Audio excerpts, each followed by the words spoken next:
Yaani baby. Yaani toka nimekuomba la kusuka, huu mwezi wa 3 hata hujanipa. Kweli jamani? Kweli? Hivi shida yako ni la kusuka eti? Ndio, nataka tu kusuka mimi. Miezi 3 ishapita. Subiri dakika hizi, subiri.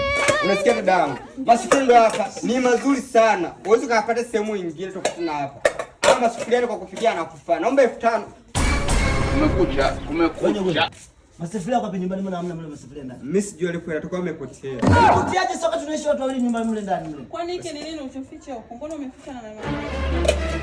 Masufuria si hapo masufuria yako imepotea. Unasikia kaka, nikwambie tu ukweli. Shemeji yako ameniomba la kusuka. Sasa mimi nimeona kikombe la kusuka. Hawezi kanipa. Ndio maana nimejiongeza nichukue sufuria, nikauze nimpe la kusuka. Wewe ni jani kweli? Sufuria ndani ukauze ukahonge. Hivyo ndio ngoja na akili wewe. Tabia yako nishakwambia kila siku hiyo. Wewe utakuja kuiba hadi kitanda wewe.